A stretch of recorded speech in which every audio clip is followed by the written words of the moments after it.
ছোট্ট একটা লারা দিছে, আমরা বড় অসহায়, আমি ঘুমায় রয়েছি। হঠাৎ করে দিকে ঘাটটা লড়তেছে, ঘুম থেকে লাফ দিয়ে উঠলাম, ছোট বাচ্চারা লাফ দিয়ে উঠলো, দৌড়ে বাইরে গেল। ছোট্ট একটা লারা দিছে, মনে হয় কিয়ামত হয়ে গেছে। ও আল্লাহ, আপনারে কত শান্তি দিয়া রাখতেছো গো। মনে হয় বুঝি আমাদের কোনো কর্মের কারণে মাঝে মাঝে লারা দাও। ও আল্লাহ, আজকেও স্বীকার করি আমরা অপরাধী, আমরা আজকেও স্বীকার করি আমরা অন্যায়কারী, কিন্তু আমরা এইভাবে আসমানি গজব দিয়া, করুণা দিয়া যেইভাবে গর্ভবন্দি করছিলা, এমন ভাবে যদি আরেকটা দো আমরা বাঁচতাম না, একদিন লইয়া যাইবা আমরা মানি, কিন্তু আমরা রোগ দিয়া বইরা করে ফালাইয়া রাখো না, আমরা অসল বানায়া বেডের মধ্যে ফালাইয়া রাখো না, হঠাৎ করে বিপদ দিয়া বাড়ি ঘর লন্ড মন্ড করো না। আল্লাহ রাসূল আল্লাহ বলেন, পৃথিবীর মানুষ এমন একটা সময় আসবে রে, এই জমিনটা নড়াচড়া করে না কেন জানোনি? এই জমিনটার মধ্যে আমি আল্লাহ পাহাড় দিয়া পেরেক মারছি, ওয়াল জিবালা আওতাদা, এই জন্য জমিনটা লড়ে না। কিয়ামত যেদিন হয়ে যাবে, ইয়াউমা ওয়াতাকুনুল জিবালু কাল ইহনিল মানফুস, এই পৃথিবীর জমিন থেকে পাহাড়গুলো উড়ে যাবে। ইয়াউমা ইয়াকুনুন নাসু কাল ফারাশিল মাবসুস, মানুষগুলো কীটপতঙ্গের মতন উড়ে উড়ে গিয়ে পড়বে। নোয়াপাড়ার মানুষটা মাধবপুর গিয়ে ছিটকে পড়বে, নোয়াপাড়ার মানুষটা উইরা যায় ইন্ডিয়া পড়বে, ইটাকলার মানুষ গিয়ে সুনামগঞ্জ পড়বে। কথার কথা বলছি, এইভাবে যখন আকাশটা এমন ভাবে পাহাড়গুলো উড়ে যাবে, হঠাৎ করে মানুষগুলা ফরিং এর মতন উড়তে থাকবে, মা থেকে সন্তান হারিয়ে যাবে। শুধুমাত্র তাই নয় রে, আল্লাহ রাব্বুল আলামিন বলতেছেন, ইজা জুলজিলাতিল আরদু জিলজালাহা, যখন জমিন কম্পনে প্রকম্পিত হবে, মাত্র 5.5 সেকেন্ডের কম্পন, আমরা কত চিন্তায় পড়ে গেলাম। মাত্র 5 সেকেন্ডের কম্পন আমরা চিন্তায় পড়ে গেলাম। আল্লাহ বলে, ইজা জুলজিলাতিল আরদু জিলজালাহা, এই জমিনের কম্পন কন্টিনিউ শুরু হয়ে যাবে। ওয়া আখরাজাতিল আরদু আসকালাহা, জমিনের নিচে যত স্বর্ণের খনি, কয়লার খনি যা আছে সব বেদ করে উপরে উঠে যাবে। এই দুনিয়া স্বর্ণের দাম 2,10,000। ও যুবকের দল, ওই দিন স্বর্ণে দেখবে, স্বর্ণের লোভ করবে না। কেন জানোনি? কারণ একটা আওয়াজ হচ্ছে, একটাই শুধুমাত্র আওয়াজ, আকাশটা কাঁপতেছে কেন? ফাতরাত, আকাশটা ছিদ্র হলো কেন?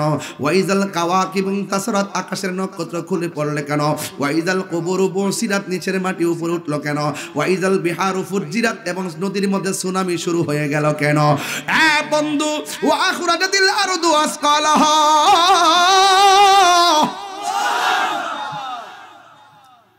হায়রা ওয়া ক্বালাল ইনসানু মা লাহা, মানুষ বলবে কি হইল, কি হইল? আমার নবী বলে, এমন একটা জালজালা শুরু হবে, 3 মাসের বাচ্চা ডেলিভারি হইয়া রক্তাক্ত হইয়া নিচে পড়ে যাবে,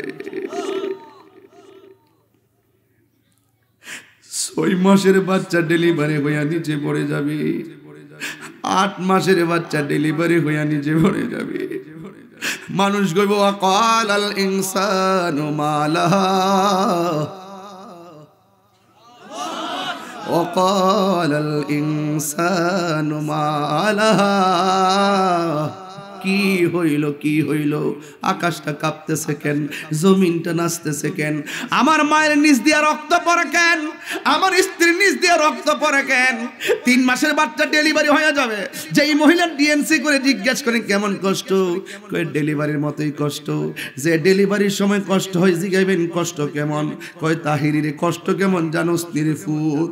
তুই যখন আমার পেট থেকে লাথি মাইরা দুলিয়াতে বারবার আসার জন্য চেষ্টা করছ, ওই সময় আমি দাই মারে বলছি, ছুরিটা দে, গলাটা কাটতে আলগা করে লাই। আগে যদি জানতাম ডেলিভারিতে এত কষ্ট, জিন্দগি তো পেটের মধ্যে বাচ্চা নিত।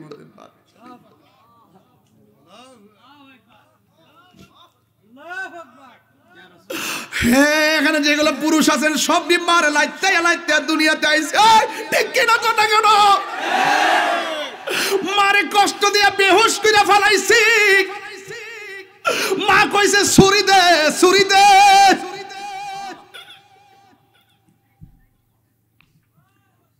ছুরি দে, জীবনে রাখতাম না রে। আগে যদি জানতাম, লাথি খাইতে খাইতে এমন ভাবে মৃত্যু পর্যন্ত পৌঁছায় এমন অনেক খবর ইটা খোলাতে পাওয়া যায়, সন্তান বেডের মধ্যে ওয়া ওয়া করে কান্দে, মা দুঃখিনীর কণ্ঠে আওয়াজ নাই, কথা কয় মারা গেছে। মা তুমি আমার আগে যেও না গো মরে, মা তুমি আমার আগে যেও না গো মরে।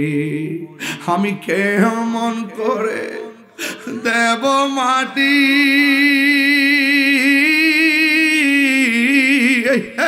ওয়াজ বাইতে যাও, মা কবরে থাকলে কালকে যে মার কবর জিয়ারত করবেন। আমার শাশুড়ি দুনিয়া থেকে হঠাৎ করে চলে গেছে, আমার আব্বা হঠাৎ করে চলে গেছে। মাগো তোমার মতো লই না কেহ, আমায় কুলে টানি, আঁচল দিয়ে মুছে নাকি,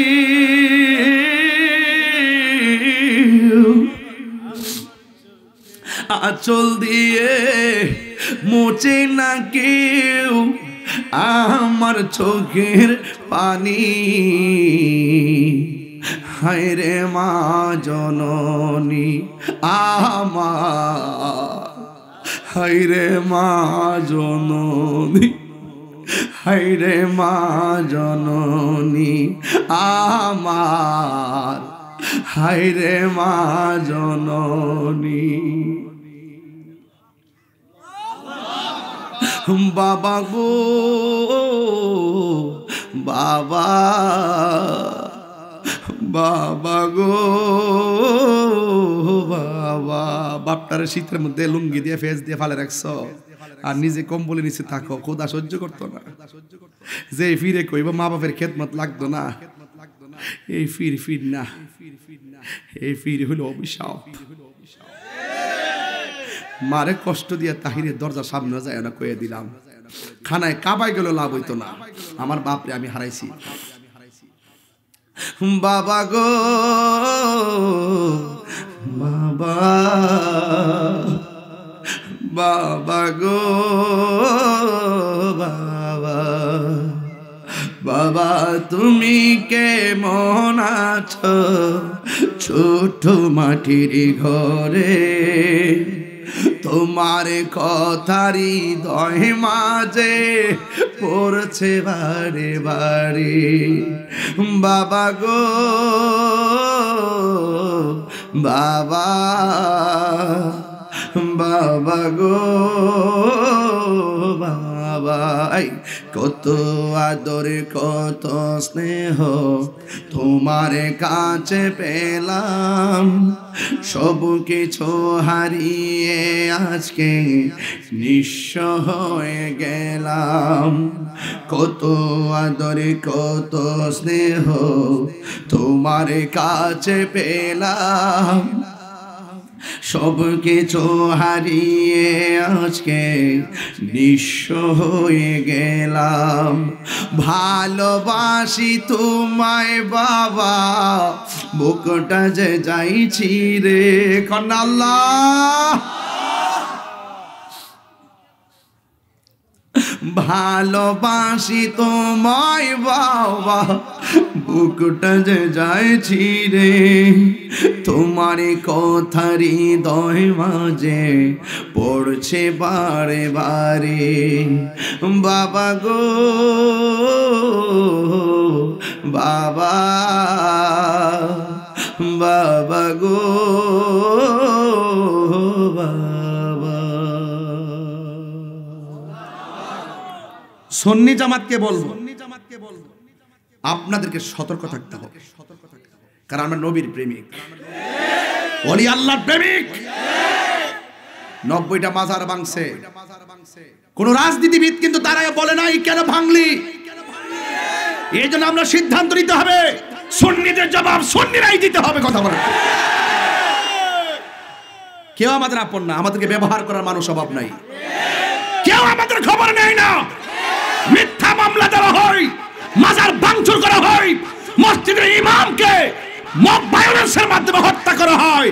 একটা রাজনীতিবিদ দাঁড়ায় বলে না ইমামকে মারলি কেন, মাজারগুলো ভাঙলি কেন। এই জন্য আমাদের আল্লাহর ওলির মাজারকে আমরাই সুরক্ষা করতে হবে।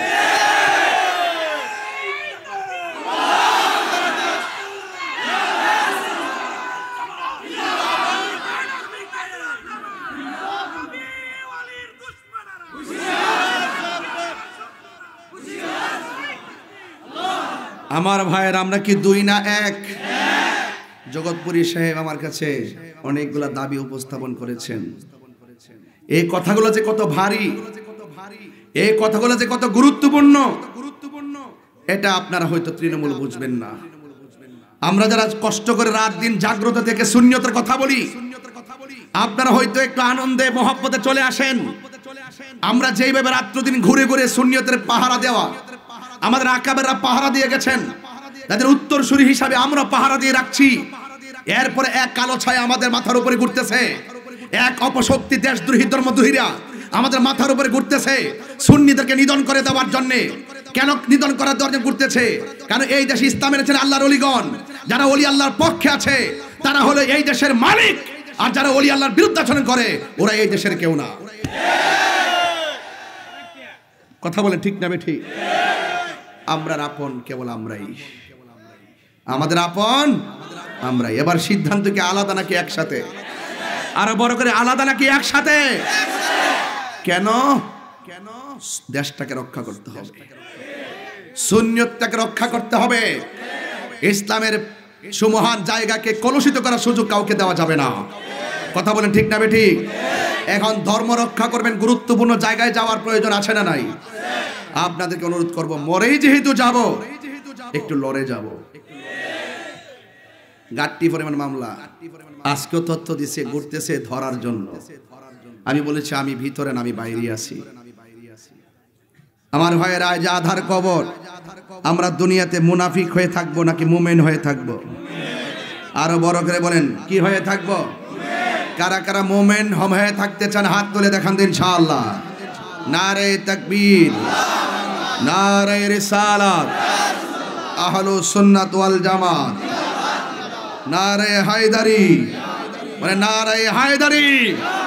আল্লাহ কবুল করুক। আর জোরে কোন আমিন।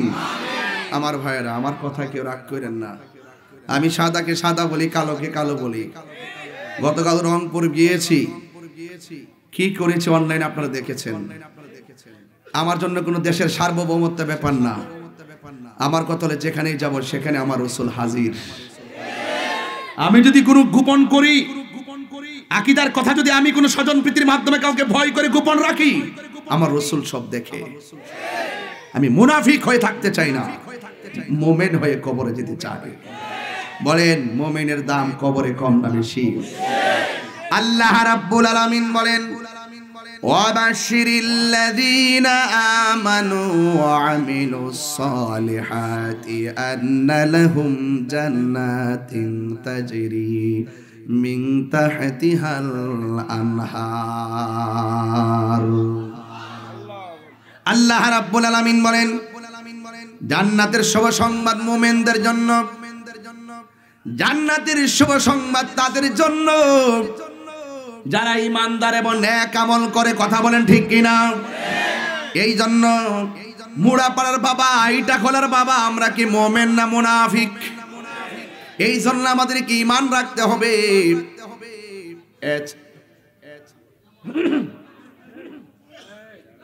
এখানে কোনো প্রবলেম আছে নাকি? আরে সর্বনাশ দেই। আমার কানের কাছে কথা বলবেন না, আপনারা বাইরে একটু দূরে বলেন, তাহলে আমার ওয়াজ করতে সুবিধা হবে। আমার কথা কি আপনার খারাপ লাগতেছে? একটু গরম ওয়াজ করুম। হাত বান্ধিবি, ফাও বান্ধিবি, মন বান্ধিবি কে মনে? এটা অভ্যাস হয়ে গেছে কেনা? এত বছর সংসার কার লোকে করি, অভ্যাস হয়ে গেছে কেনা? কথা কন না কেন? 22টা বছর ধরে প্রেমিকের সাথে সংসার চলতেছে। এটা কি ভবের সংসার না ভাবের সংসার? ভাবের মানে প্রেমের সংসার। এই সংসার শুধু দুনিয়াতে না, এটা আখিরাতে দেখা হবে। আনতা মা মান আহবাবতা, তুমি দুনিয়াতে নবীর জন্য যাকে ভালোবাসবে তোমার হাসরের মাঠ তার সাথেই হবে। ঠিক কিনা বলেন? এটা মহব্বতে দরুদ শরীফ পড়েন আল্লাহুম্মা, সাউন্ড ঠিক করেন।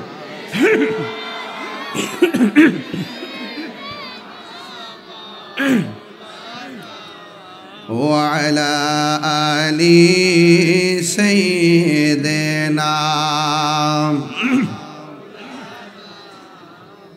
দরদ মাখা কণ্ঠে বলেন লা ইলাহা, এই সাউন্ড ইজি করেন, লা ইলাহা লা ইলাহা হাসবি রাব্বি জাল্লাল্লাহ মাফি, বলি নূর মুহাম্মদ, বলি নূর মুহাম্মদ, লা ইলাহা ইল্লাল্লাহ, লা ইলাহা লা ইলাহা ইল্লাল্লাহ, জোরে লা ইলাহা লা ইল্লাল্লাহ, লা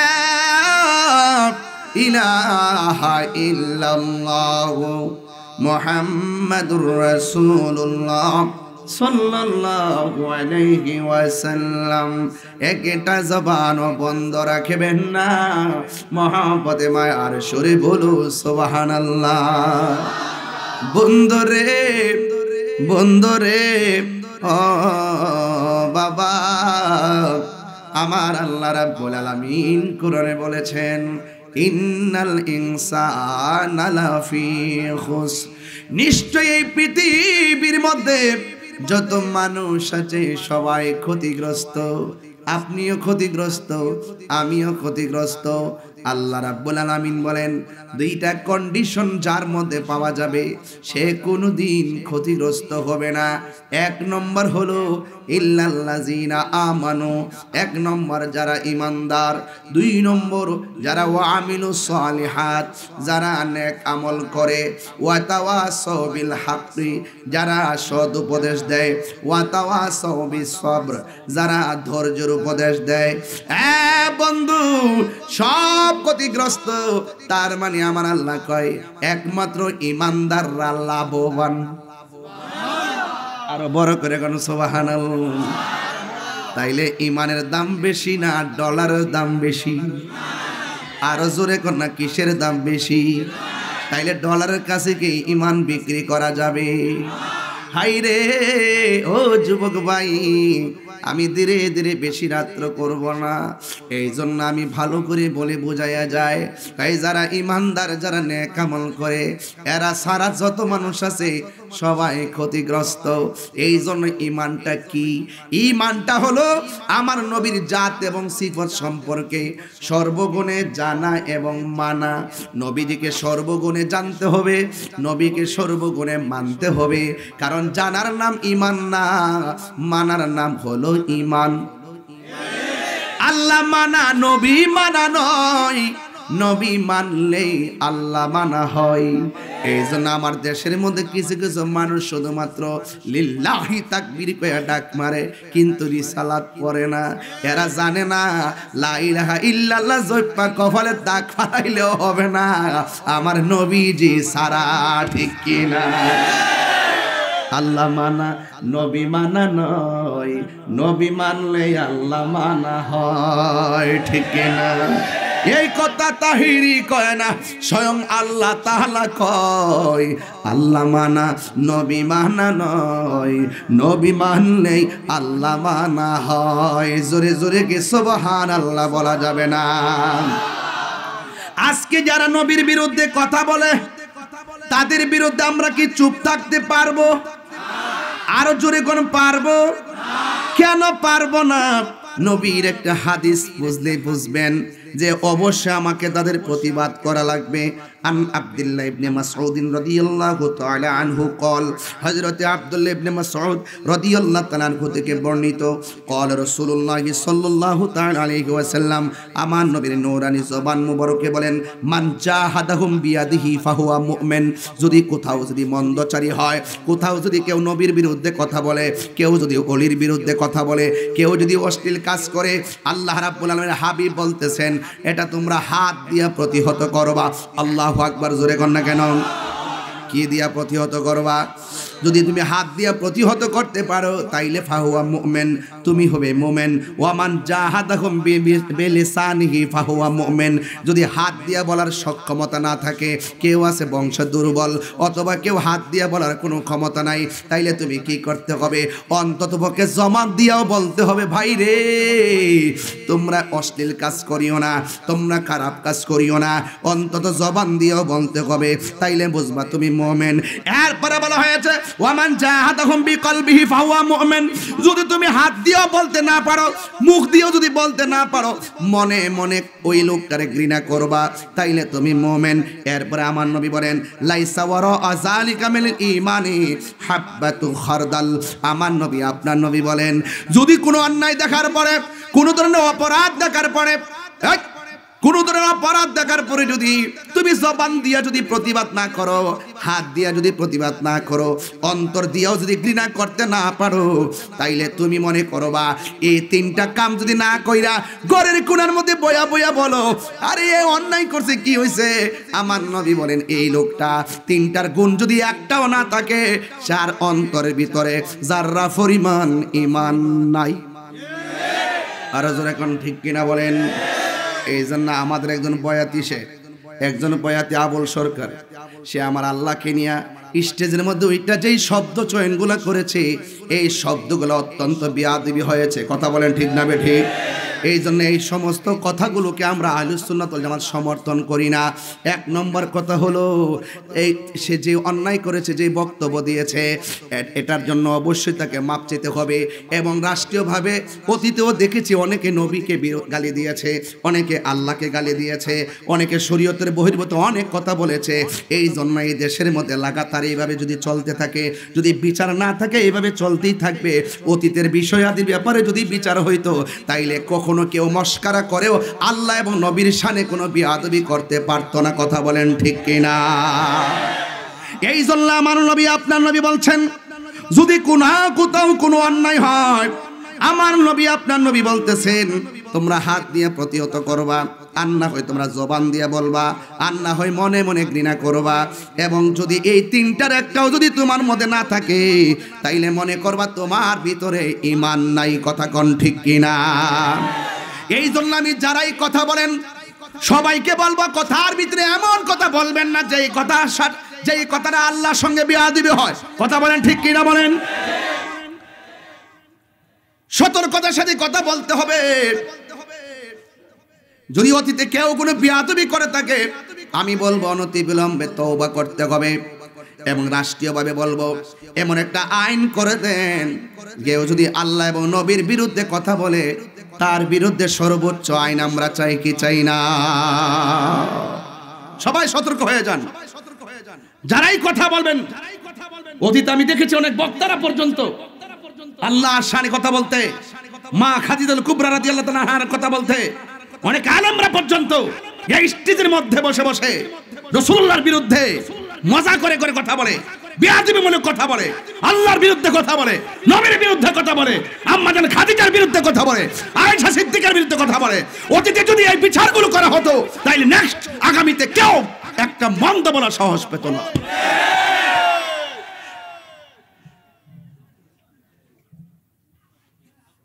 আমরা অন্যায়কে অন্যায় বলি, সাদাকে সাদা বলি, কালোকে কালো বলি। আমার আল্লাহর শান, নবীর শান, আউলিয়া কেরামের শান, কুরআন, ইসলাম, এই সুমহান জায়গায় যারা আঘাত করবে, আমরা তার তীব্র নিন্দা জানাই। কথা বলেন ঠিক না বেঠিক? যেহেতু দেশে ইসলামী শরিয়া হুকুমত নাই, সেই জন্য যারা যা মন চায় তাই বলবে। এটা আমরা বারবার বলছি যে যারাই কোন ধরনের কোরআন সুন্নাহর বহির্ভূত কথা বলবে, রাষ্ট্রের একটা ব্যবস্থাপনা দরকার। কথা বলেন ঠিক না বেঠিক? এই দেশের ভিতরে মব ভায়োলেন্স বেড়ে গেছে। মতাদর্শের ভিন্নতা হলেই আমি এটাও দেখেছি যে অপরাধ একজন করে আর একজনকে আঘাত করে, এগুলো ভালো লক্ষণ নয়, এগুলো খেয়াল করে চলতে হবে। কথা বলেন ঠিক না? আপনি যদি আলেম হন, আলেমের ভাষা হবে আলেমের মতো। কেউ যদি না বুঝে তাকে বুঝাতে হবে। আপনার কাজ হলো অবুঝকে বুঝ দেওয়া, যে বুঝে না তাকে বুঝানো। আপনি যদি হাতের মধ্যে যদি কোনো আপনার হাত থেকে যদি কেউ নিরাপদ না থাকে, তাহলে আপনি মুসলমান হতে পারবেন না। কথা বলেন ঠিক কিনা? এই জন্য চলে যেতে হবে। আমার যুবক ভাইয়েরা, অনুরোধ করে বলি, আল্লাহ রাব্বুল আলামিন কোরআনের মধ্যে বলে দিয়েছেন, কাইফা তাকফুরুনা বিল্লাহি ওয়া কুনতুম আমওয়াতান ফাআহইয়াকুম সুম্মা ইউমীতুকুম সুম্মা ইউহয়ীকুম সুম্মা ইলাইহি তুরজাউন। আল্লাহ রাব্বুল আলামিন বলেন, তুমি কিভাবে তোমার রবকে অস্বীকার করছো? এই জন্য রবকে তোমরা অস্বীকার করো না, কারণ রব তোমাদের খালেক, তোমরা হলে মাখলুক। আল্লাহ রাব্বুল আলামিন আরেক জায়গার মধ্যে বলেছেন, ফাবি আইয়ি আলাই রাব্বিকুমা তুকাযযিবান। তোমার রবের কোন কোন নিয়ামতকে তুমি অস্বীকার করবে? এই জন্য আল্লাহ বলছে, তোমার কোন কোন, তুমি আল্লাহকে কিভাবে অস্বীকার করছো? তুমি ছিলে মুর্দা, আমি আল্লাহ তোমাকে জীবন দান করেছি। তুমি ছিলে নির্জীব, আমি আল্লাহ তোমার সজীব বানাইছি। তুমি ছিলে একদম অস্তিত্বহীন, আমি তোমার অস্তিত্ব দিয়েছি। অস্তিত্ব দিতে যাই একটা পানির ফোঁটা থেকে তোমাকে রক্তে পরিণত করেছি, একটা রক্তের ফোঁটা থেকে তোমাকে গোশতে পরিণত করেছি, গোশতের টুকরা থেকে তোমাকে সুটাম দেহ বানাইছি, বডির ভিতরে জায়গা জায়গা রড ঢুকাইছি হাড্ডি দিয়া। ও পৃথিবীর মানুষ, শুধু তাই নয়, আমি আল্লাহ রাব্বুল আলামিন তোমার ভিতরে একটা প্রাণ পাখি দিয়েছি।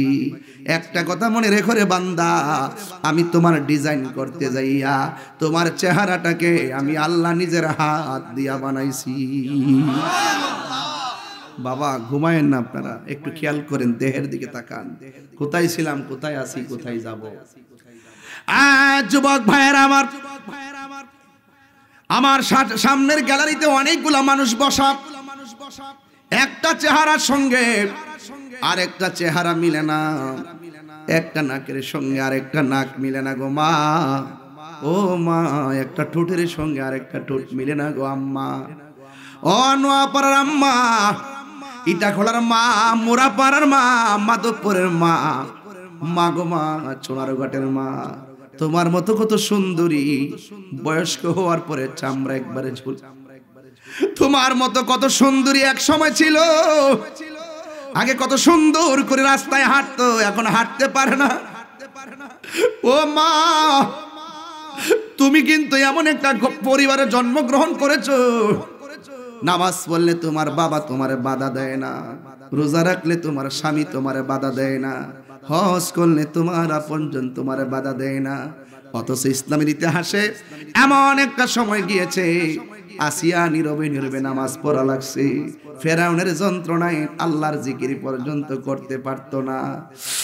মাধবপুরের মা, ও চুনারঘাটের মা, এখনো সময় আছে, রঙের ঘুড়ি আর কত দৌড়াইবা। তোমার মতো কত মা ডেলিভারিতে রক্তাক্ত হইয়া পড়ে আছে, আর সোজা হইয়া দাঁড়ায় নাই, অন্ধকার কবরে যাত্রী হয়ে গেছে।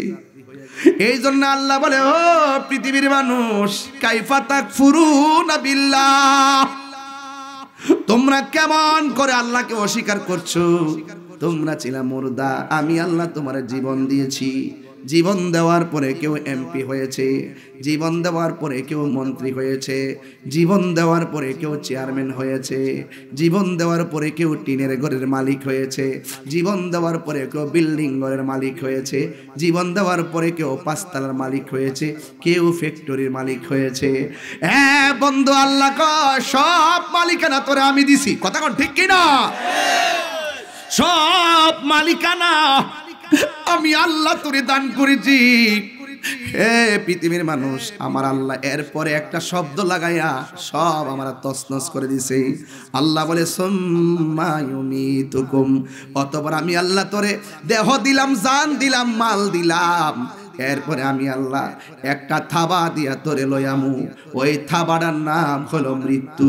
মৃত্যু নামক থাবা দিয়া তোরে দুনিয়া থেকে নিয়ামু। সাথে সাথে ফ্যাক্টরির মালিকানা শেষ, সাথে সাথে ব্যাংকের মালিকানা শেষ, সাথে সাথে তোমার চেয়ারম্যানগিরি শেষ, সাথে সাথে আমার বক্তাগিরি শেষ। কেউ আমারে বলবে না প্রধান অতিথি তাহির হুজুর। শেষ হয়ে গেলে কেউ কারো খবর লয় না। আজকে হাজার হাজার মানুষ, রাত্র প্রায় 11:30 12টা বেজে যাচ্ছে, হাজার হাজার মানুষ, একটা মানুষ নড়ে না। নীরবে নীরবে বুঝি বাবার কথা মনে হয়ে গেছে, নীরবে নীরবে বুঝি দাদির কথা মনে হয়ে গেছে। কারণ দাদি যখন মারা গেছে মাইকিং করে এলান করেছেন আপনার এলানটা বাকি আছে। দাদি যখন মারা গেছে গোসল করাইছেন, আপনার গোসলটা বাকি আছে। দাদি যখন মারা গেছে মসজিদের খাটের মধ্যে উঠাইছে, আপনাকে খাটে উঠানো বাকি আছে। আপনি যখন দাদিকে মারা গেছি জানাজার ময়দানে কান্দে করে লইয়া গেছেন, শুধুমাত্র আপনার এই কাঁধে নেওয়াটাই বাকি আছে।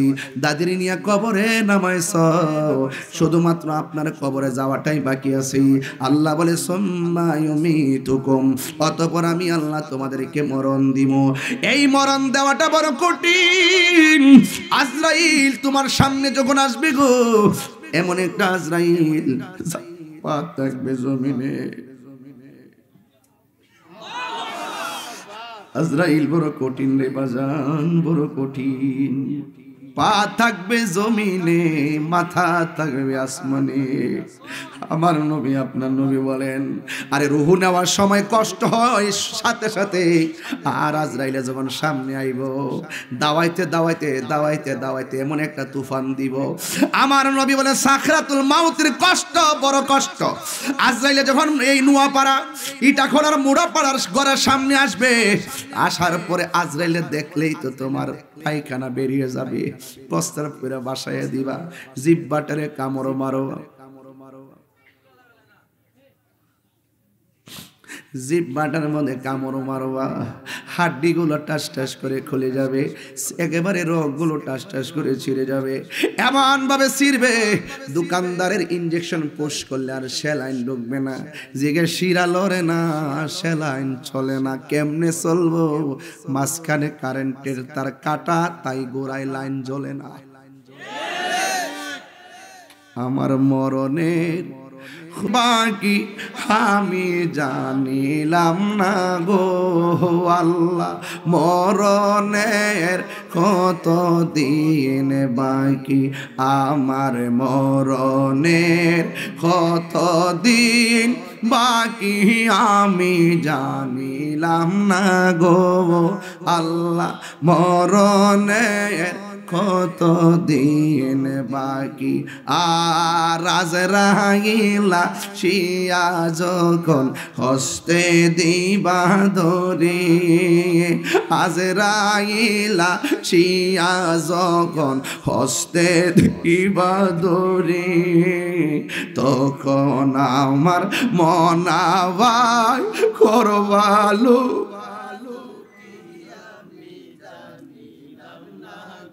ও আল্লাহ, মরণের কত দিন বাকি, আমার মরণের কত দিন বাকি আমি জানিলাম না গো আল্লাহ, কত দিন বাকি। আর 40 দিনের আগে ভাইরে মৌতের নিশানি, 40 দিনের আগে ভাইরে মৌতের নিশানি, যেই জায়গা যার মরণ লেখা সেই জায়গা সে মরে আমি জানিলাম না গো আল্লাহ,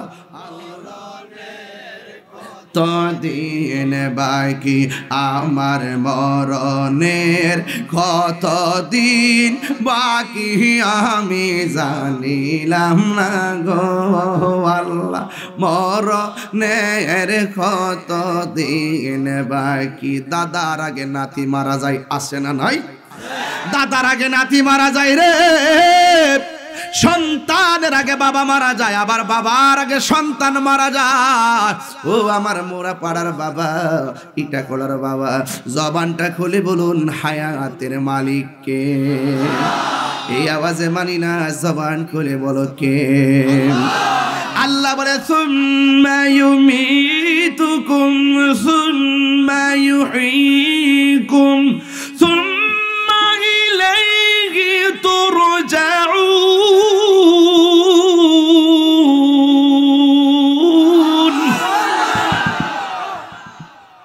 আল্লাহ রাব্বুল আলামিন বলেন অতঃপর আমি আল্লাহ তোমাদেরকে মৃত্যু দিব মরণ দেওয়ার পরে পাইব না যে তুমি শেষ হয়ে গেলে না না না না আল্লাহ বলে সুম্মা ইউহয়িকুম অতঃপর আমি আল্লাহ কবরে যাইয়া তোরে জিন্দা করুম জোরে জোরে কি আল্লাহু আকবার বলা যাবে না মানুষ মারা গেলে কি পড়ে ভাই ইন্না লিল্লাহি ইন্না লিল্লাহি তো আল্লাহ এখানে বলতেছে তুমি যে গেলা পাঠাইছি আমি তোমারে যে মৃত্যু হলো মাঝখানে ঘটাইছি আমি আবার যে কবরে জিন্দা করব এটাও আমি তবে শুনো যে পাঠাইছে সুম্মা ইলাইহি তুরজাউন তার কাছেই তুমি ফিরে এসেছো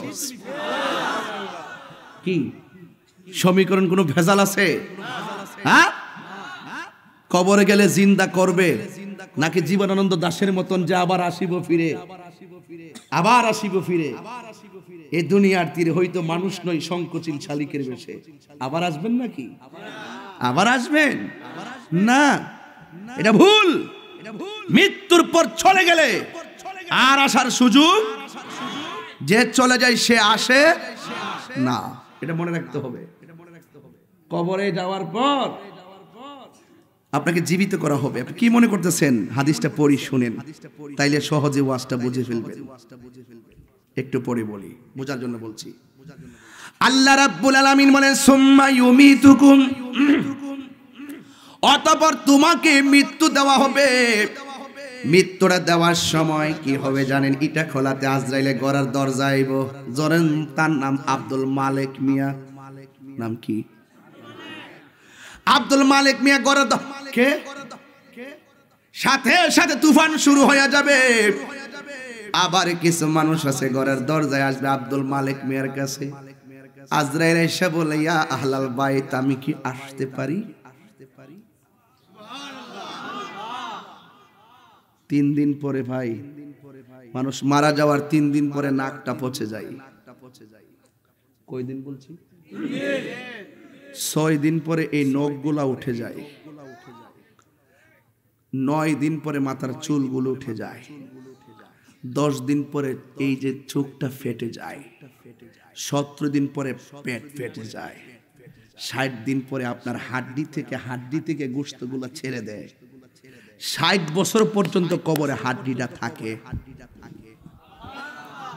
কয় বছর 60 আমাদের এলাকায় চাচা ওই যে আপনার কবর দেওয়ার পরে প্রায় 1 বছর 5 বছর 10 বছর পরে আরেকটা কবর করলে অন্তত অন্য কিছু না পাক মাথার খুলিটা পাওয়া যায় আবার এই যে এই হাড্ডিটা পাওয়া যায় আবার এখানে হাড্ডি পাওয়া যায় এখানে কিছু কিছু হাড্ডি পাওয়া যায় এই কিছু কিছু থাকে কিন্তু 60 বছর পরে আর হাড্ডিও থাকে না একবারে বিলীন হয়ে যায় এইটা খোলার বাবা আমি মারা গেলাম 3 দিন পরে নাক পচলো 6 দিন পরে আমার নখ উঠলো 9 দিন পরে আমার চুল উঠলো 10 দিন পরে চোখ ফেটে গেল 17 দিন পরে পেট ফেটে গেল 60 দিন পরে আমার হাড্ডি থেকে গোশত আলাদা হয়ে গেল আমার 60 বছরের ভিতরে আমার হাড্ডি বিলুপ্ত হয়ে গেল আরে ভাই আমি পচে গেলাম আমি বিলীন হয়ে গেলাম এমন ইতিহাস আছে 60 বছর নয় 400 বছর পরেও একটা দেহের ভিতরে মাটি পর্যন্ত লাগতে পারে না কথা বলেন ঠিক কি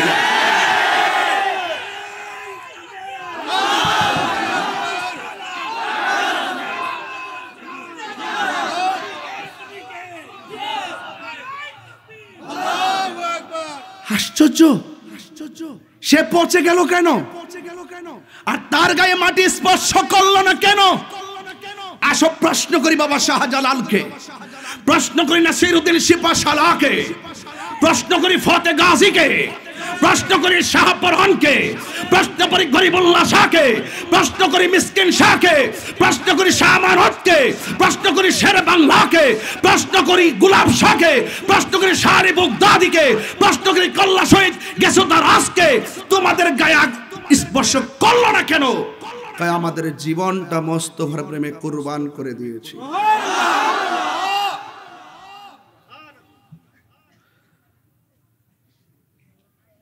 একটা বান্দা আর একটা বন্ধু।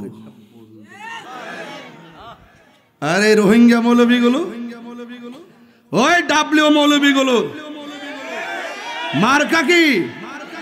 ওই ডাব্লিউ মৌলবী গুলো শাহপরানের মাজার ভাঙতে গেছে। আমি বেঁচে আছি তো, আমি আবার বলছি সাহস থাকলে আয় ফতে গাজী, সাহস থাকলে আয় নাসিরউদ্দিন সিপাহসালাহ, আসার সুযোগ দেব, যাওয়ার সুযোগ দেব না ইনশাআল্লাহ। কথা বলে ঠিক কিনা? এই পাগলা বেঁচে আছে তো।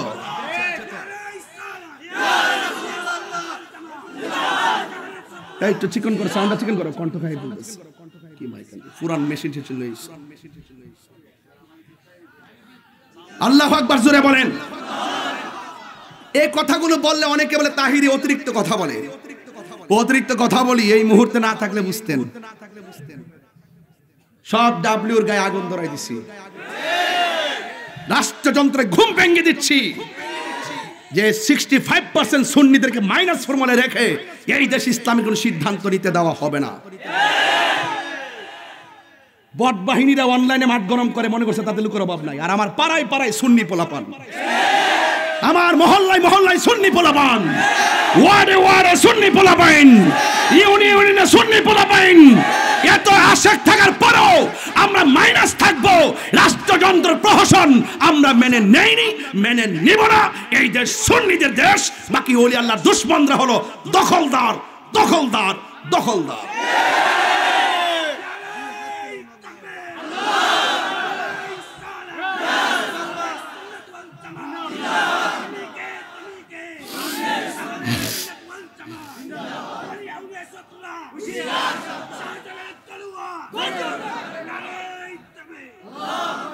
আর 10 মিনিট আপনাদের খেদমতে কথা বলবো, তবে আমার কথা থাকবে ওয়াজ 5 ঘন্টার দরকার নাই, ওয়াজ 10 ঘন্টার দরকার নাই।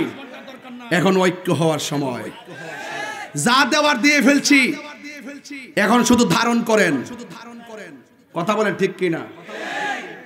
যেই কষ্ট সুন্নিদেরকে দিছে রাষ্ট্রযন্ত্র, এই অপশক্তি দালালগুলো এই দেশটাকে শেষ করে ফেলছে। মতাদর্শের ভিন্নতা হলে কি কাউকে মেরে ফেলা যাবে? দুষ করছে একবার, ফিরাসু করছে আরেক গোষ্ঠীকে। এটা কিসের বাংলাদেশ? চান্দু ভুলে যে এমন এক সময় আসবো, তুমিও কিন্তু ফালাইবার জায়গা পাইতো না। কাগজ লিখ করে আমি মূল্য প্রমাণ পাইবা, পুরাপুরি না পুরে লিতেছো না, এগুলো আবার আসবে। আমি বলছি কি না, যদি কেউ অন্যায় করে রাষ্ট্রযন্ত্রের প্রশাসন হার্ড হতে হবে। আইন কাউকে হাতে তুলতে নেওয়া দেওয়া যাবে না। কথা বলেন ঠিক কিনা? এগুলো কি? এভাবে দেশ চলতে পারে না। আমি বলছিলাম কি, কোথায় গেছিলাম? মানুষ পচে যায়, মানুষ বাস পচার আগে লাশ পচে যায়। আর আমার অহংকারের ঠেলায়, আমার বাহাদুরি, আমার বাড়ি, আমার ঘর, আমার ক্ষমতা, আমার প্রতিপত্তি, আমার দল, দেখছি তো বহু দল। ফেরাউন কি আছে? নমরুদ আছে না গেছে? ডাব্লিউ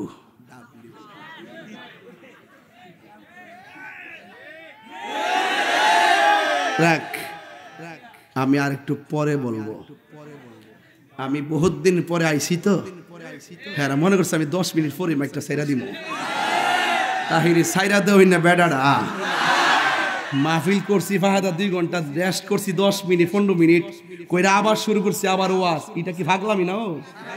মিনিমাম 2 ঘন্টা রেস্ট তো করেছেন, কই খাওন কই কি তার রং সাথে নাই ওই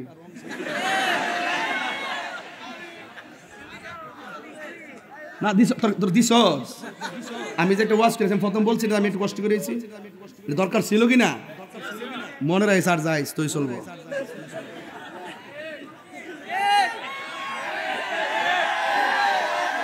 আমি হাসলে মাঠ হাসে, আমি হাসলে মাঠ, আমি কাঁদলে মাঠ কাঁদে, আমি হুঙ্কার দিলে ব্যক্তিরা গর্জন খুঁজে পাই। ইসলাম শুধু খানকায় বসে থাকার নাম নয়, কখনো তলোয়ার নিয়েও নামতে হয়।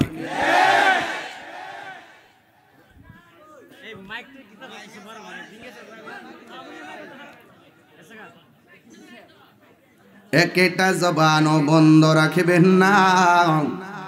আপনাদের কি কষ্ট হইতাছে? আমি যে লাইনটা ধরছি এটা কি খারাপ লাগতেছে? তাহলে আর একটু সামনে যাই বাজান, একটু সামনে যাই, তাহলে দেখা যাক কি পাওয়া যায়। কথা কোন ঠিক কিনা? আপনাদের গুরুস্থান কোন দিকে? কাছে কাছে। আরে এরা কিন্তু আজকে অনেক খুশি জানেননি। এরা বলতেছে ভাই মাহফিলটা শেষ করেন না, একটু দোয়া করেন। ওই স্বামী একটু দোয়া করেন, ও বন্ধু একটু দোয়া করো। এরা শুধু দোয়াটা চায় নাকি টাকা চায়? রাব্বির হামহুমা বলে না, কামা রব্বায়ানি সগীরা। এই দোয়াগুলো করতে হবে, ঠিক না ঠিক? রব্বানা ইন্নানা সামি'না মুনাদিয়ান ইউনাদি লিল ঈমান আল্লাহুম্মা আফিনি ফি বাদানি ওয়া বাসারি ওয়া সামঈ। এগুলো বলতে হবে। আল্লাহ আমাকে মাফ করো, আমার খেয়ালের গুনাহ মাফ করো, আমার শারীরিক গুনাহ মাফ করো, আমার লিসানের গুনাহ মাফ করো, আমার কলবের গুনাহ মাফ করো, রূহের গুনাহ মাফ করো। হে আল্লাহ, আমার আপনজন যারা আছেন সকলকে মাফ করো। সুবহানাল্লাহ। একটা জবানও বন্ধ রাখবেন না, মহব্বতে মায়ার সুরে বলুন সুবহানাল্লাহ। গভীর মনোযোগ, আমার কথাই কেউ রাজনৈতিক গন্ধ খুঁজবেন না। আমি প্রেম নীতি নিয়ে আলোচনা করতেছি, এই জন্য আমার আল্লাহর হাবিব বলেন মরণ বড় কষ্ট। এই জীবন্ত বকরি গাই থেকে চামড়া তুললে যেমন কষ্ট হয়, এর চাইতে বেশি কষ্ট হবে যখন আজরাইল তোমার রূহটা কেড়ে নিয়ে যাবে। ইমানদারের ঘরে মুরা পাড়াতে আজরাইল আসবে ঘরের দরজায়, আয়েশা বলবে আমি কি আসতে পারি? ইমানদার বলবে আসেন। মাথার পাশে বসবে, আঙ্গুলগুলোরে চিরুনি বানাইয়া ইমানদারে মাথার চুল আশ্রয়া দিবে, কানের কাছে মুখটা লাগাইয়া বলবে হে আল্লাহর বান্দা, আমি এসেছি আপনাকে নিয়ে যাওয়ার জন্যে। ইমানদার ডাক দিয়া বলবে ও আজরাইল, দেরি কইরেন না গো, তাড়াতাড়ি লইয়া যান। এই দুনিয়া আমার ভালো লাগে না, এই দুনিয়াটা আমার কাছে জেলখানা মনে হয়। তাড়াতাড়ি আমার রূহটারে লইয়া যান, আমি আমার আল্লাহ এবং নবীর সঙ্গে দিদারের জন্য আমার মনটা পাগল পাগল হইয়া রইছি। আন্দারপুরের মানুষ আমি, আন্দারপুরের মানুষ আমি, আর আন্ধারগড়ের বাসিন্দা। ও আল্লাহ, আমি এক পাপিষ্ট বান্দা, গুনাহ আছে না নাই? এই জন্য যুবক ভাইয়েরা আমার, গরম পানির জল দ্বীপ তোমাকে আমাকে গোসল যখন করানো হবে রে, এরপরে তোমাকে কাদের মধ্যে নেওয়া হবে। কাদের মধ্যে নিয়ে কি করবে? একটা হাদিস বলে দিয়ে যাই, বুঝবেন। আনাস রাদিয়াল্লাহু তাআলা আনহু قال, হযরতে আনাস রাদিয়াল্লাহু তাআলা আনহু থেকে বর্ণিত, قال রাসূলুল্লাহ সাল্লাল্লাহু তাআলা আলাইহি ওয়াসাল্লাম, আমার নবীর নূরানি জবান মোবারকে বলেছেন, ইন্নাল আবদা ইযা বুদিআ ফি কবরিহি, যখন মাইয়িতটারে কবরের মধ্যে রাখা হবে, ওয়া তাওয়াল্লা আনহু আসহাবুহু, যখন আপনজনরা তার মাটি দিয়া সবাই চলে আসবে, কয় কি হবে কি জানেননি? কয় লা ইয়াসমাউ কারআনি আলিহিম, আপনজনরা কবর পাশ দিয়ে চলে আসবে, তাদের পায়ের আওয়াজটা কবরবাসী শুনবে। আপনারা জবান খুলে বলুন, কবরবাসী পায়ের আওয়াজ শোনার ক্ষমতা আছে না নাই? আতাহু মালাকানে, ওই মুহূর্তে দুইজন ফেরেশতা আসবে।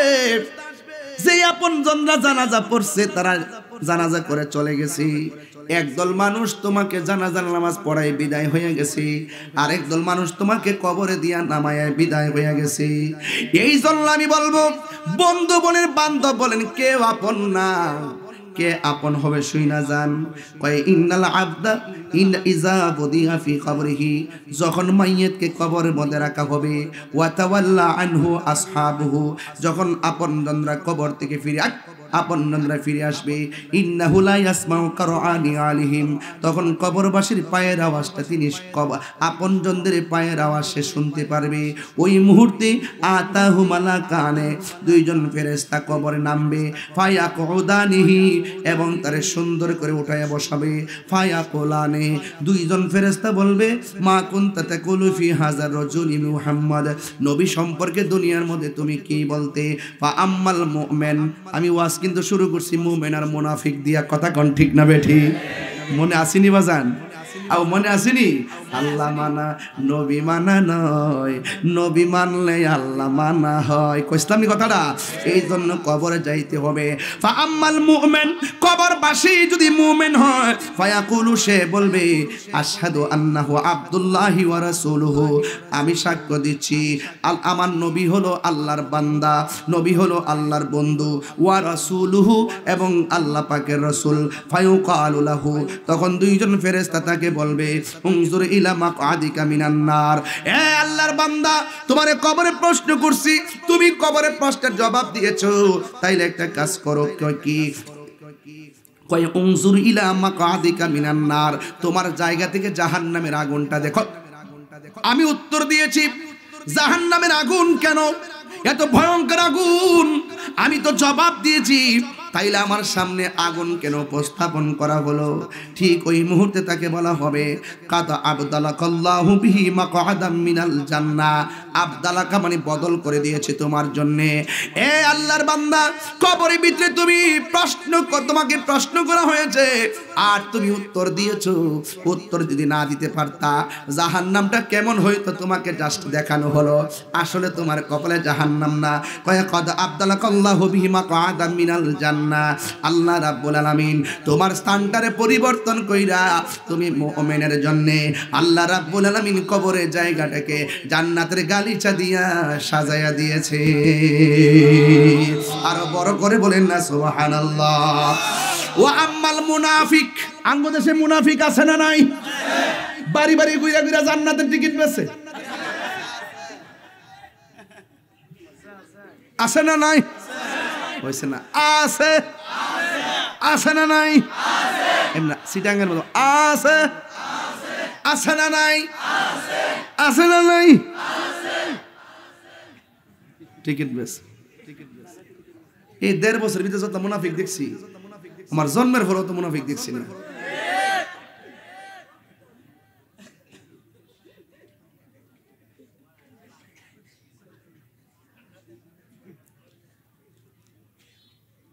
আসলে আমি এটা গবেষণা করি বেশি, তো এলে কয়েলাই কইছে ও আম্মাল মুনাফিক, এই দেখেন, ও আম্মাল মুনাফিক ওয়াল কাফের। কবরবাসীরা যদি মুনাফিক হয়, বুঝছো নি? কবরবাসী যদি ও আম্মাল মুনাফিক ওয়াল কাফের, কবরবাসী যদি মুনাফিক এবং কাফের হয়, ফায়ুকালু লাহু, তাকে বলা হবে, মা কুনতা তাকুলু ফি হাযার রাজুল, নবী সম্পর্কে তুমি কি বলতে? ফায়াকুলু, সে বলবে, লা আদ্রি, আমি জানি না। কুনতু আকুলু মা ইয়াকুলুন নাস, মানুষ যা কইতো আমিও শূন্য শূন্য তাই কইতাম। দেখ কত বড় বাটফার। হে কবরে যায় মানুষের উপর দোষ দাঁড়াইছে, তাহলে দুনিয়া থাকতে না জানে কি করতে।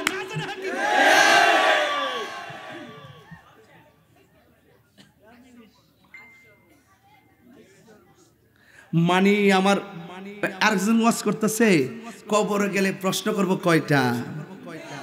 মার রব্বুকা, উত্তর কি বলেন? আল্লাহ। মার রব্বুকা, ওয়া মা দীনুকা, ইসলাম। ওয়া মা দীনুকা ওয়া মা কুনতা তাকুলু ফি হাযার রাজুলি মুহাম্মদ, নবী সম্পর্কে তুমি কি বলতে? সে বলবে, আমি জানি না কিছু, আমি কথা কনা কিতারে, আমি জানি না। আর মানুষ, আর ওই বক্তা বইয়া ওয়াজ করতেছে, ও আমার দীনুকা, আমরা সারা জীবন পড়ছি, তোমার ধর্মের নাম কি? আমরা কি পড়ছি? ইসলাম। আমরা আপনার ধর্মের নাম কি? রব কারা? আল্লাহ। নবী কারা? রাসূল। তাহলে আমার দীনুকা ধর্ম কি? ইসলাম। আর মৌলবী ওয়াজ হইতেছে কবরে কবরে 2 নম্বর প্রশ্ন, আমার দিন ও কামানি তোমার দলের নাম কি? এটা কি জুতার ব্যবসা না ধর্ম ব্যবসা? সাবধান থাকেন, এটা কি জুতার ব্যবসা না ধর্ম ব্যবসা? কবর কি জিগাইব তোমার দলের নাম কি, না জিগাইব তোমার ধর্মের নাম কি? এইভাবে মানুষকে মিসগাইড করে একদল আছে না নাই? আছে না নাই? আছে।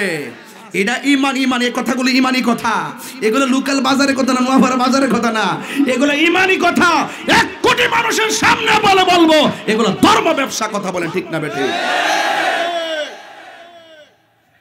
টিকেট বেস কি পাগল নাকি দেশটা তুই আইলাম।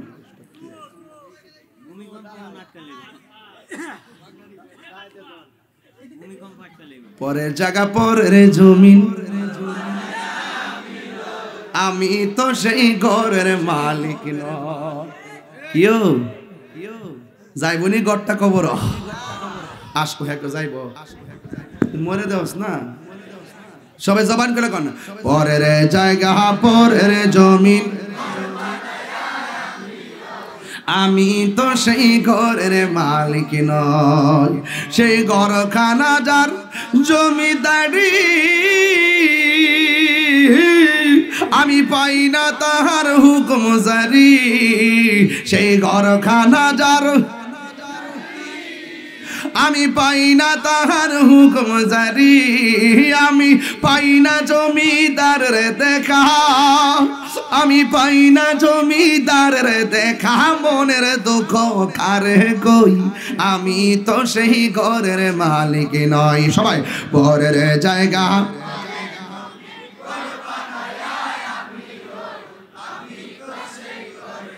একটু খেয়াল করে কইেন, খালি গায়ের জোরে কইেন না। আসলে তো কি হই, এ জমিন কার?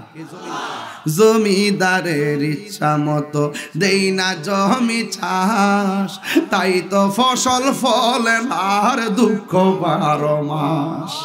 জমিদারের ইচ্ছা মতো দেই না জমি চাষ, তাই তো ফসল ফলে আর দুঃখ 12 মাস। আমি খাজনা পাতি ছবি দিলাম, তবু জমিন আমার হই যে নিলাম। আমি খাজনা পাতি, তবু জমিন আমার হই যে নিলাম। আমি চলি যে তার মন জোগায়া, চলি যে তার মন জোগায়া। দাখিলা মিলে না সই, আমি তো সেই ঘরের মালিক নই। বলো পরের জায়গা,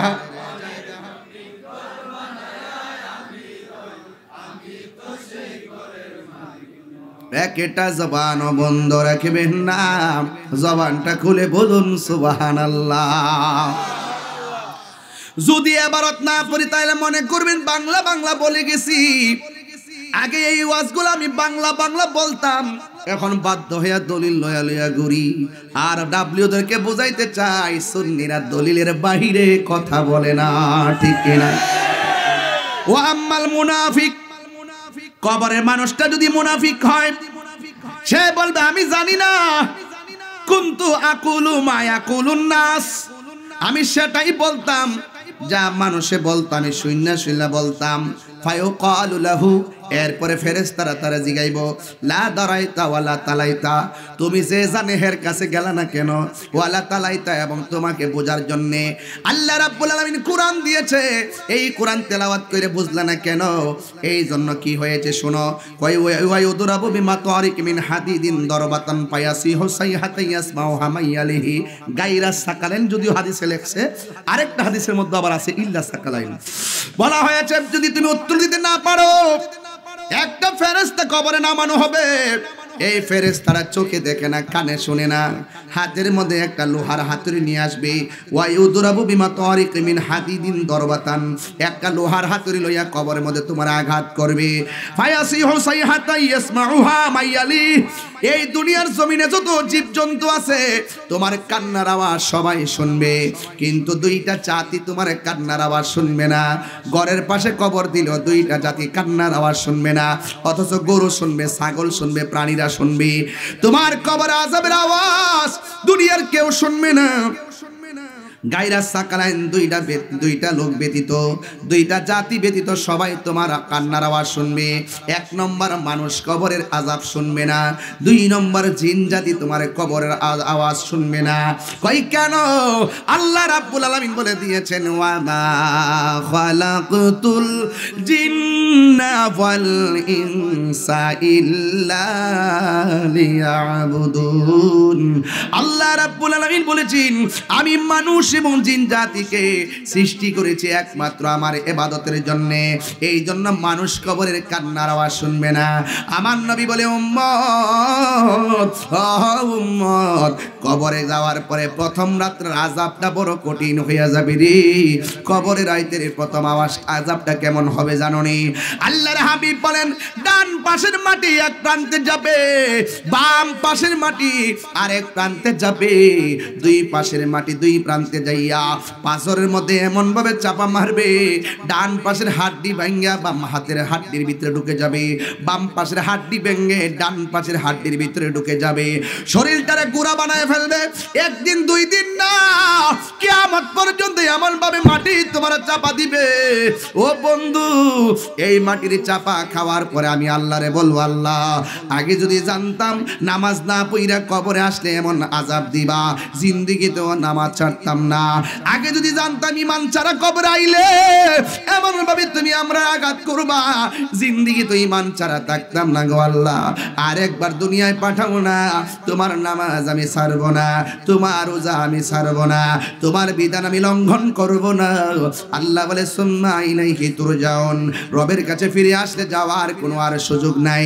এই কবরের ভিতরে 2 নম্বর শাস্তি, জাহান্নামের আগুন ঢুকাইয়া দিবে গো। ঘরের মধ্যে আগুন লাগলে ফায়ার সার্ভিস আগুন নিভাইতে আসে, কবরের মধ্যে যে আগুন লাগাইয়া দিবি রে, এই আগুন নিভাইবার কোনো উপায় নাই।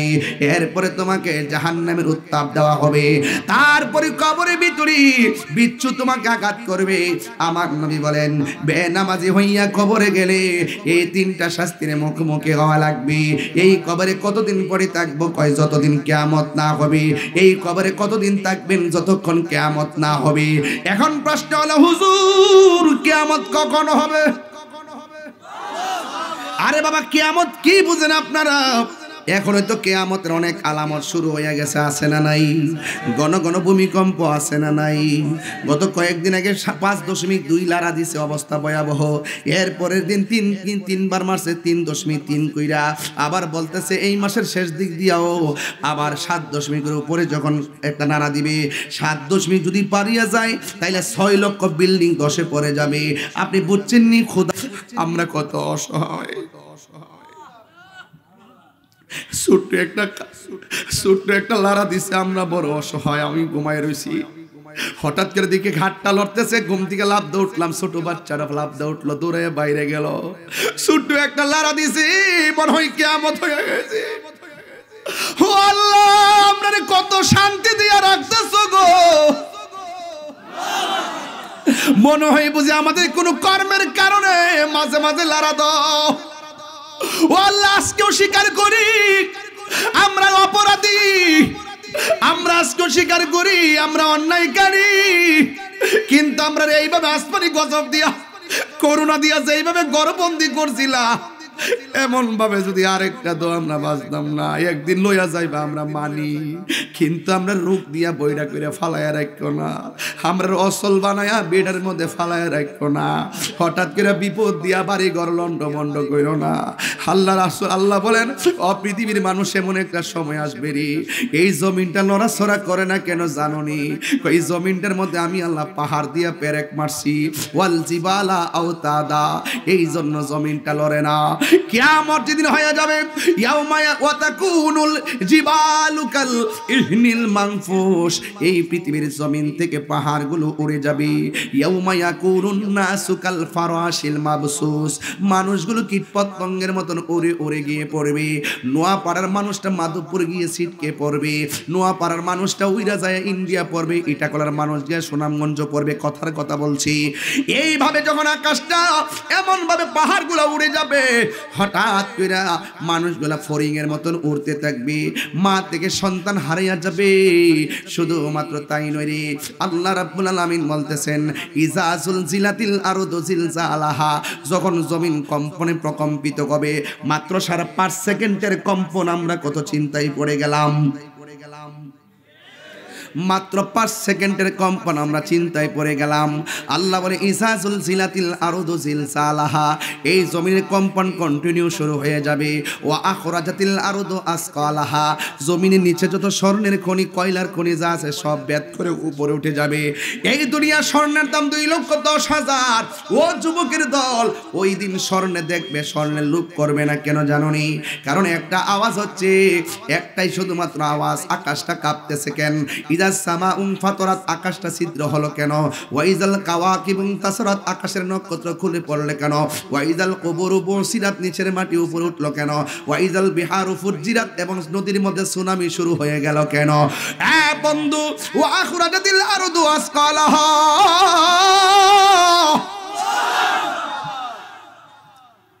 হায়রা ওয়া ক্বালাল ইনসানু মা লাহা, মানুষ বলবে কি হইল, কি হইল? আমার নবী বলে এমন একটা জালজালা শুরু হবে, 3 মাসের বাচ্চা ডেলিভারি হইয়া রক্তাক্ত হইয়া নিচে পড়ে যাবে। 6 মাসের বাচ্চা ডেলিভারি হইয়া নিচে পড়ে যাবে। 8 মাসের বাচ্চা ডেলিভারি হইয়া নিচে পড়ে যাবে। মানুষ কইব ওয়াকালাল ইনসানু মা লাহা,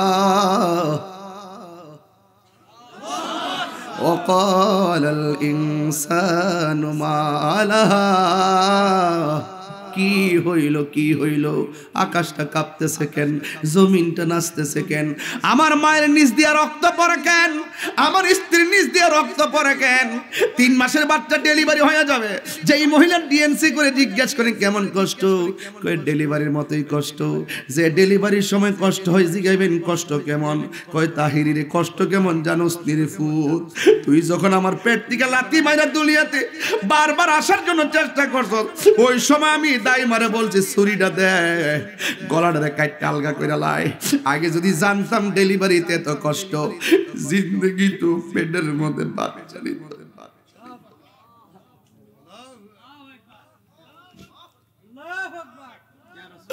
হ্যাঁ, এখানে যেগুলো পুরুষ আছেন সব মারে লাইতে লাইতে দুনিয়াতে আইছে, ঠিক কিনা কথা কেন? মারে কষ্ট দিয়া বেহুশ করে ফেলাইছি, মা কইছে ছুরি দে, ছুরি দে।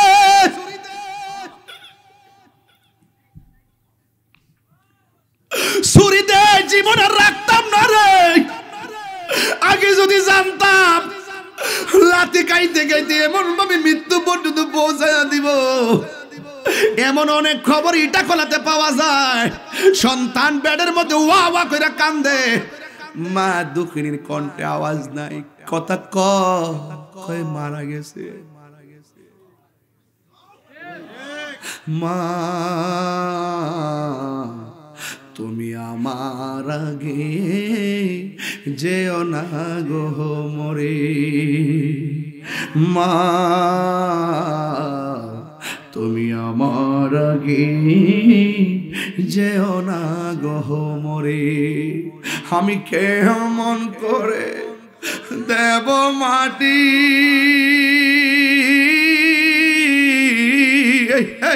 ওয়াজ বাইতে যাও। মা কবরে থাকলে কালকে যায় মার কবর জিয়ারত করবেন। আমার শাশুড়ি দুনিয়া থেকে হঠাৎ করে চলে গেছে, আমার আব্বা হঠাৎ করে চলে গেছে। মাগো তোমার মতো লই না কেহ, আমায় কুলে টানি,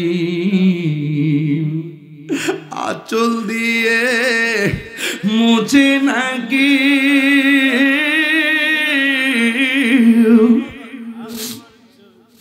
আঁচল দিয়ে মুছে না কেউ আমার চোখের পানি। হায় রে মা জননী আমার, হায় রে মা জননী, হায় রে মা জননী আমার, হায় রে মা জননী। বাবা গো বাবা, বাবা গো বাবা, বাপটারে শীতের মধ্যে লুঙ্গি দিয়ে ফেস দিয়ে ফালে রাখছ আর নিজে কম্বলের নিচে থাকো, খোদা সহ্য করতো না। যে ফিরে কইব মা বাপের খেদমত লাগতো না, এই ফির না, এই ফির হলো অভিশাপ। মারে কষ্ট দিয়ে তাহিরের দরজা সামনে যায় না কয়ে দিলাম, খানায় কাবাই গেল লাভ হইতো না, আমার বাপরে আমি হারাইছি। বাবা গো বাবা, বাবা গো বাবা, বাবা তুমি কেমন আছো ছোট মাটির ঘরে, তোমার কথারি দয় মাঝে পড়ছে বারে বারে। বাবা গো বাবা, বাবা গো বাবা, কত আদর কত স্নেহ তোমার কাছে পেলাম, সব কিছু হারিয়ে আজকে নিঃস্ব হয়ে গেলাম। কত আদর কত স্নেহ তোমার কাছে পেলাম, সব কিছু হারিয়ে আজকে নিঃস্ব হয়ে গেলাম। ভালোবাসি তোমায় বাবা, বুকটা যে যাইছি রে কন্যা আল্লাহ। ভালোবাসি তোমায় বাবা, বুকটা যে যাইছি রে, তোমার কথারি দয় মাঝে পড়ছে বারে বারে। বাবা গো বাবা, বাবা গো বাবা।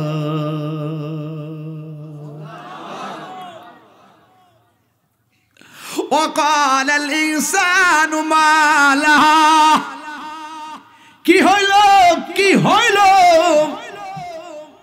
কুল্লু মান আলাইহা ফান ويبقى وجه ربك ذو الجلال والإكرام। সব ধ্বংস হইয়া যাবে, যিনি ছিলেন তিনি আছেন তিনি থাকবেন। জবানটা খুলি বলুন তিনি কে? তাইলে ওই রবের দরবারে দাঁড়ানো যদি ভয় থাকে নামাজ সারা যাবে। ওই রবের দরবারে দাঁড়ানোর ভয় থাকলে কি নবীরে কষ্ট দেওয়া যাক? কষ্ট দেওয়া যাবে? ওই আল্লাহর সামনে দাঁড়াইবার ভয় যারা করে তারা কি মা বাবার মনে কষ্ট দেয়? খবরদার মা বাবারে কষ্ট দিও না। মা বাবারে কষ্ট দিলে আমার আল্লাহ সহ্য করে না। নোয়াপাড়ার বাবা, ইটাখলার বাবা, মুরাপাড়ার বাবা, হাতের মধ্যে পায়ের মধ্যে হাত দিয়ে বলে দিয়া যায়, একটা অনুরোধ করে দিয়া যায়, জীবনে কোনো দিন মা বাবার মনে কষ্ট দিয়েন না। আমার জীবনে আমি অনেক দেখেছি মা বাবার মনে কষ্ট দিয়া হিরো থেকে জিরো হয়ে গেছে, আছে না নাই? মা কেন এত দামি জানে না সকলে, সবাই আহা মা কেন। বাজান বাজান প্রায় 12:30 বাজতেছে, সময় কিন্তু যাইতেছে। আমি কইছি না যে সময় দিব, আপনারা মনোযোগ দেখতেছি, সময় দিব। একটু মোবাইলে লাইটটা জ্বালান, আমি মার গানটা গামো। আল্লাহ যেন এই আলোটার মতন ঘরটার আলোকিত করে, শুধুমাত্র মহব্বত দিয়া যেন ঘরটা আলোকিত করে। একটু জ্বালান দেখি, একটু মুরাপাড়ার মানুষ, ইটাখলার মানুষ ইন্ডাস্ট্রিয়াল এলাকার মানুষ, সব বড় লোক। মা কেন এত দামি জানেন না সকলে, বলো মা কেন এত দামি জানেন না সকলে। জানতো যদি পড়তো দেখে কোরআন হাদিস খুলে, একটি হজের সওয়াব মিলে, একটি মাকে একবার দেখিলে। মা কেন এত দামি জানেন না সকলে, বলো মা কেন এত দামি জানেন না সকলে। 2 বছর পান করালো মায়ের বুকের দুধ, কোলে পিঠে নিয়ে আমায় দিতেন কত সুখ। সেই মায়ের কষ্ট দিলে, সেই মায়ের খোদার আরো সটলে।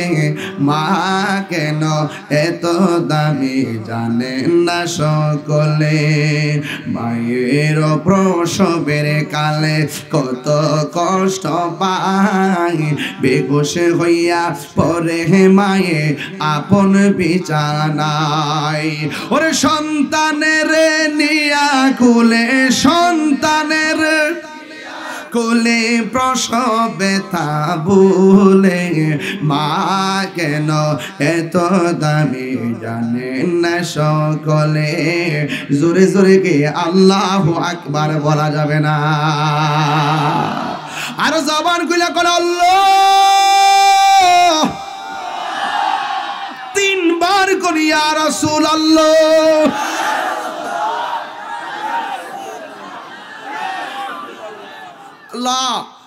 এই মাহফিলে যাদের বাবা কবরে তুমি মাফ করে দাও।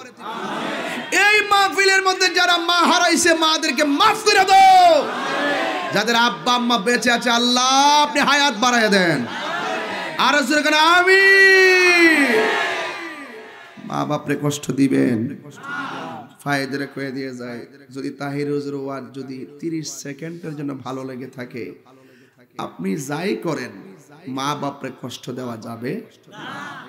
এক ছেলে সাহাবীরে বলতেছে, এ নবীর সাহাবী, আমি একটা মেয়েরে বিয়ের প্রস্তাব দিছিলাম, মেয়েটা আমার পছন্দ করে নাই। একটু পরে মেয়েটাকে আরেকজনে প্রস্তাব দিছে, মেয়েটা শুধু পছন্দই করে নাই বরং তার সাথে বিয়ে হয়ে গেছে। আমি রাগ করে মেয়েটারে মাইরা ফেলাইছি। ও নবীর সাহাবী, আমার কি গুনাহ, আমার কোনো তওবার দরজা কি আছে? তখন সাহাবী বললেন, তোমার আম্মা আছে কিনা? আরেক সাহাবী কয়, হে নবীর সাহাবী, সে বলছে একটা খুন করছে, আপনি ভালো মন্দ বলবেন, এটার সাথে মা আছে কিনা এর সম্পর্ক কি? সাহাবী ডাক দিয়ে কয়, রে হে যে অন্যায় করছে, এই অন্যায়ের পরিপ্রেক্ষিতে মা যদি সন্তানের লিখে আল্লাহর কাছে কও, এই দোয়াটার মাঝখানে কোনো পর্দা থাকে না। বুঝছেন কি বলছি? মার দোয়া সন্তানের ভাগ্য পরিবর্তন হয়, মায়ের দোয়া সন্তান ওলি হয়। হয় কি হয় না? তাহলে মা বাপরে কষ্ট দিয়া যদি আপনি আমার সামনে বসে ওয়াজ শুনেন, লাভ হইব?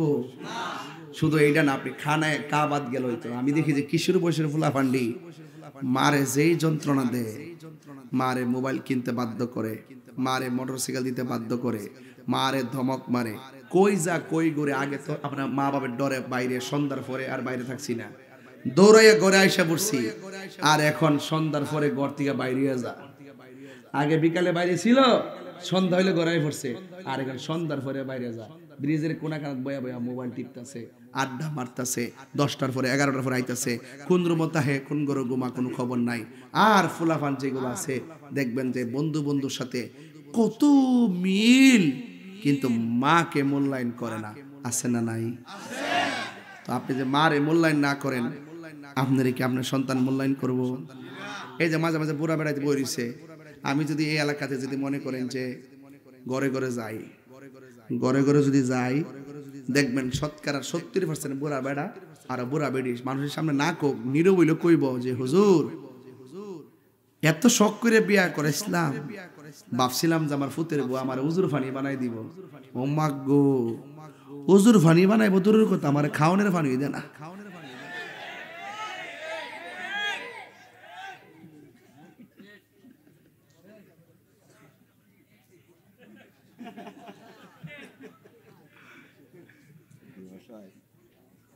হ্যাঁ বলে অসহায়,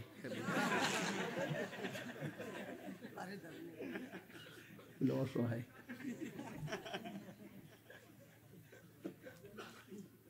বিদেশ থেকে যখন ফুতে আয়ে মা তখন সেরা ফেলচা আর বউ হাতের ফেলচা। পার্থক্য ইডই, পার্থক্য ইডই। আর বোঝা লাগবো কম্বলের ব্যাগটা খুলে কম্বল মা কফুত এটা তোমার সানসেটের উপরে রাখো, আমার ঘরে থাকলে হিন্দুর ধরবো, জানে বউ রাগ করবো।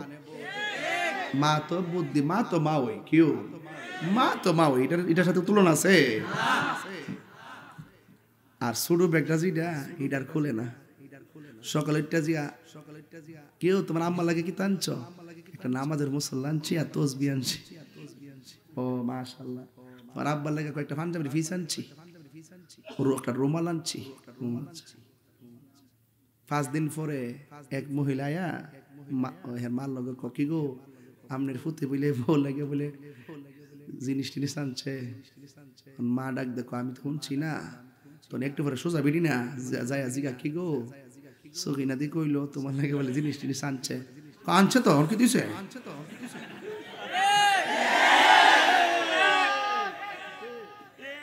তখন ঘটনাটা কি করে দেখেন। তখন ওই ফুতেজন আয়ে লাগাই দে, তোমার মা আমার সার্চ করে জিনিস আনছি কোথা আনছ কি আনছ, আমার সার্চ করে নো তোমার জিনিস তুমি লই যাও গা।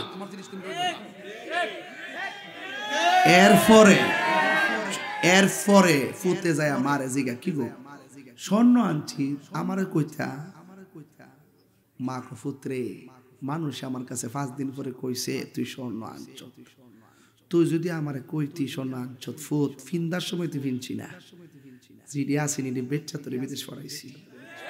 আর এখন তো আমি বড় হয়েছি, এখন কিন্তু আমার ফিন্দার বয়স আছে, বই তো ফিনবে হ্যাঁ তো শখ করবো। হ্যাঁ তুই যদি ফুত আমারে কইতি তাহলে সারা রাত নামাজের শাড়িটা বাইরে ফালাইয়া নামাজ পড়লাম হইলে আর স্বর্ণটা পাহারা রাখলাম হইলে যাতে ডাহাতি কেউ না করতে পারে। মানুষ যে কইছে এর লাগে বড় জিগাইছিলাম আর কি। আচ্ছা ঠিক আছে, এটা মানুষের কথা কান দিও না, এই কথা কইয়া বোর কাছে যাই কইতাছে কইছি চিন্তা করো না আর কইতো না। আচ্ছা কোন তো এ হ্যাঁ কে বিয়া করছে না বিয়া বইছে,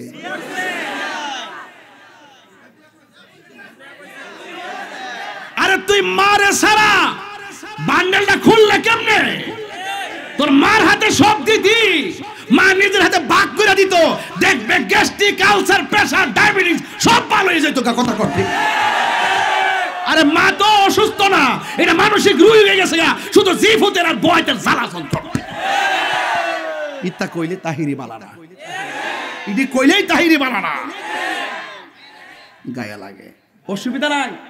এই ফুলামান শুন, তুমি যদি তোমার বউরে কন্ট্রোল না করো আর তোমার বউ যদি তোমার মারে মানে বউ শাশুড়িরে কষ্ট দেয়, তুমি লিখকা রাখো তুমি বউ শাশুড়িরে বৃদ্ধাঙ্গুল দেখাইছো, আর তোমার ফুতের বউ যেদিন আইব এদিন ফাওয়ার আঙ্গুলটা দেখাইব।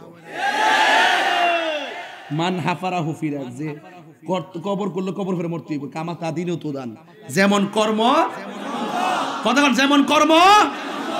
এই বেটাটা কিন্তু এমনি বুড়ো হয়েছে, পিঠটা বেদনা হয়েছে ফুটফুট করতে করতে, আরে বেটা 70,000 টাকা বেতন ফাঁস, এরপরে তোর চলে না। আর বাপে 1 টাকা সরকারি বেতন ছিল না, দান বেচা চাল বেচা 3 ফুটের লেখাপড়া করাইছে, ঈদের কাপড় চোপড় দিছে, ওষুধপত্র আনছে, বিদেশে পাঠাইছে, চাহিদা পূরণ করছে, 3 বেলা খাওয়াইছে, কইতে আনলো কেমনে কি করলো, একদিন দি বুড়া বাপরে জিগাইলা না।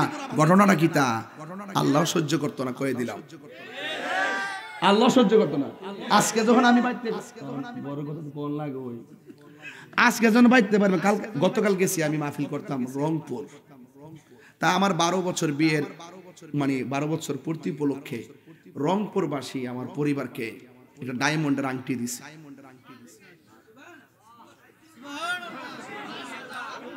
তোমরা এলাকার মানুষই তো,